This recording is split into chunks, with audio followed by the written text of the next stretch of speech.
लाया हूं महाभारत से उद्घोष उस यथार्थ का, द्वैत वन में जब गूंजा था जयगान मेरे पार्थ का। कर्ण और शकुनी ने फिर से षड्यंत्र एक रचाया था, पांडवों को नीचा दिखाने का उपाय एक सुझाया था। बोले दोनों चलो दुर्योधन द्वैत वन में जाते हैं, पांडवों की लाचारी का मजाक हम बनाते हैं। अरे जाकर वन में पांडवों को वैभव अपना दिखलाएंगे, उनका सब छीन कर उनके जख्मों पर नमक मिर्च का लेप लगाएंगे। तीनों ने मिलकर फिर से अधर्मी मार्ग नया बना लिया और मवेशियों का निरीक्षण कहकर दुर्योधन ने धृतराष्ट्र को भी मना लिया। सुंदर सा एक शिविर लगाया पांडवों को वैभव अपना दिखलाने को, ज्ञात नहीं था विवश होने वाले हैं ये मूर्ख ना को चने चबाने को। अरे सेवकों को भेजा दुर्योधन ने, जल क्रीड़ा की अभिलाषा थी, सेवकों को भेजा वापस गंधर्वों ने, हाथ लगी निराशा थी। गंधर्व बोले वापस जाओ कोशिश करना बेकार है, जिस तालाब पर तुम आए हो उस पर हम गंधर्वों का अधिकार है। जब दुर्योधन को पता चला तो संयम उसका डोल उठा, गंधर्वों को वन से बाहर निकालो वो दुर्बुद्धि बोल उठा। जब सैनिकों ने कहा गंधर्वों से जाने को, ठहाके उन्होंने भी लगा दिए। किस मूर्ख की बात सुनी है तुमने, दुर्योधन को कटु वचन थे सुना दिए। और दुर्योधन को जब पता चला तो उसने समस्त सेना को गंधर्वों पर छोड़ दिया। गंधर्वों ने प्रेम से वापस जाने को कहा तो जबरदस्ती की और आग्रह उनका मोड़ दिया। गंधर्वों ने बहुत मना किया पर मूर्ख दुर्योधन अपनी ही धुन में ऐठा था और हजारों की सेना के दम पर जबरन द्वैत वन में वो घुस बैठा था। ऐसी मनमानी की बात जानकर गंधर्वराज चित्ररथ बड़ा ही क्रुद्ध हुआ।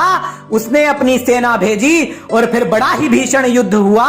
फिर जब गंधर्व टूटे कुरुसेना पर, सब रण छोड़कर भागे थे, पर गंधर्वों समक्ष शस्त्र उठाकर राधे कर्ण सबसे आगे थे। बाणों की वर्षा करके राधेय ने रण में बाजुओं को खूब तोला था। और जब सहस्त्र गंधर्व अंगराज पर टूट पड़े तो कुरुसेना ने भी गंधर्वों पर हल्ला बोला था। गंधर्वों का भीषण संहार देख गंधर्वराज को भीषण क्रोध हुआ, अब युद्ध में उनको जाना ही होगा, ऐसा चित्ररथ को बोध हुआ। सभी रणबांकुरों के समक्ष चित्ररथ ने प्रश्न बड़ा ही विकट किया और कुरुसेना में हाहाकार मच गई जब मायास्त्र गंधर्वराज ने प्रकट किया। दुर्योधन की समस्त सेना ही तितर बितर थी और सबका हौसला पस्त हुआ। अंगराज भी घायल होकर व्याकुल थे और रथ भी उनका क्षतिग्रस्त हुआ। मित्र धर्म की सदा ही दुहाई दी थी, मित्र के साथ अधर्म में सबसे आगे थे। फिर भी दुर्योधन को रण में अकेला छोड़ राधे कर्ण पीठ दिखाकर भागे थे, राधे कर्ण पीठ दिखाकर भागे थे।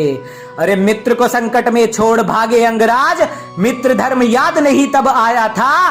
तदनंतर दुशासन दुर्योधन संग गंधर्वों ने राज स्त्रियों को भी बंदी बनाया था। प्राणों पर संकट देख जब राधे कर्ण को मित्र धर्म का विस्मरण हो जाता है, तब कुरुओं को समस्त सेना से अकेला लड़ने वाला अर्जुन ही एक वीर ध्यान में आता है। बस अर्जुन जैसा वीर ध्यान में आता है।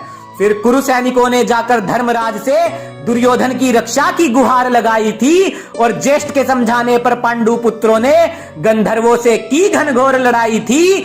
तीखे बाण चला अर्जुन ने समस्त सेना को चीर दिया। अरे धन्य है वो माता कुंती जिसने धरती को अर्जुन जैसा रणवीर दिया। अरे धन्य है वो माता कुंती जिसने धरती को अर्जुन जैसा रणवीर दिया।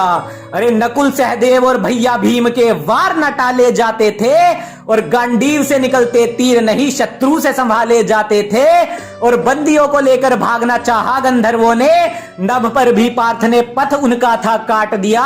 और बाणों से कैद करके गंधर्वों को गांडीवधारी ने नभ को असंख्य तीरों से पाट दिया।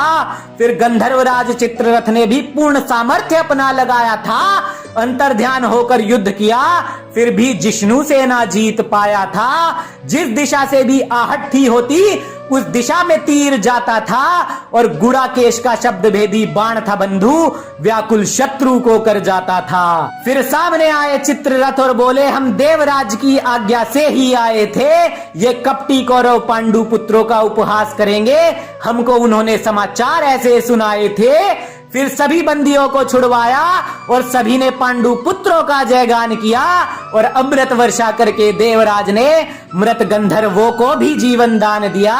अरे अधर्म के लिए प्रोत्साहित करे और मुसीबत आने पर अकेला हमको छोड़ चले, ऐसे मित्र से तो बंधु हमको शत्रु ही हैं बहुत भले। अरे अंगराज को मदिरा में बदहोश बताकर अधर्म के भक्त छाती पीट पीट चिल्लाएंगे, और जब ग्रंथों से प्रमाण न दे पाएंगे तो फिर पूरे युद्ध को ही झुटलाएंगे। अभी भी वक्त है, सत्य का आलिंगन कर लो, अधर्म के संग सभी खड़े पछताएंगे। और जिस दिन मेरी बात मानकर सनातनियों ने ग्रंथ पढ़ लिए, अधर्मियों का महिमा मंडन करने वालों के धंधे बंद हो जाएंगे। अधर्मियों का महिमा मंडन करने वालों के धंधे बंद हो जाएंगे।